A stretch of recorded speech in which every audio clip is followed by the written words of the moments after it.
देखिए जैन साहब, हम लड़की के हर करीबी रिश्तेदार, उसके दोस्तों से सबसे हमने इन्वेस्टिगेशन की है। उसकी यूनिवर्सिटी गए हैं, उसकी बुटीक पे गए हैं, लेकिन हमें किसी किस्म की कोई मालूमात नहीं मिली।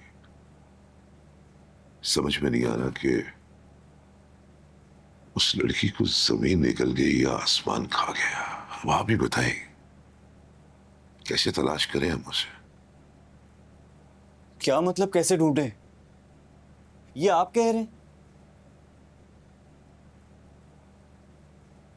देखें, आप मुझे जो बात है ना खुलकर बता दें, और आपको बताना चाहिए कि हम उसे कैसे ढूंढें। आप मुझसे पूछ रहे हैं। देखिए जैन साहब, मैं किसी किस्म की मायूसी की बात नहीं करना चाहता, बट ये कहना चाह रहा हूं कि सच में ये केस जो है बहुत कॉम्प्लिकेटेड है। एसएचओ साहब, हर केस कॉम्प्लिकेटेड ही होता है, इसीलिए हम पुलिस स्टेशन आते हैं।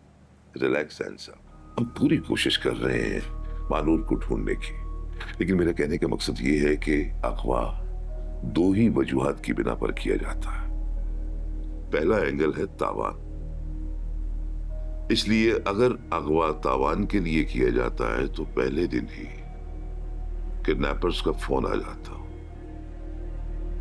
3 दिन गुजर गए, अगवाकारों की किसी किस्म की कोई कॉल नहीं आई और ना ही रकम का मुतालबा किया। अब बचता है दूसरा एंगल।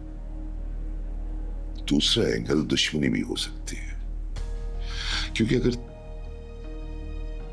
तावान के लिए अगवा किया जाता है तो 2-3 दिन में फोन आ जाना चाहिए। दुश्मनी में कत्ल के लिए अगवा किया जाता है।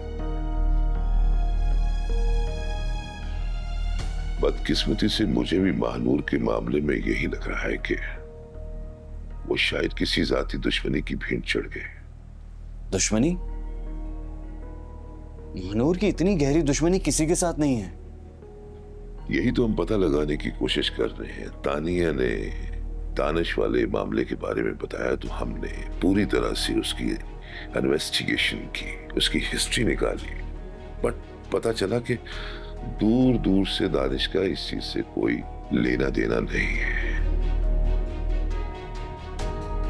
फिर उसकी मां यानी कि महानूर की मां ने अपने भाई पर शक का इजहार किया, तो हम उसके बताए हुए पते पर वहां गए तो लोगों ने बताया कि वो यहां से घर छोड़ के चले गए, और ये भी बताया कि हमें उनके बारे में किसी किस्म का कुछ पता नहीं है।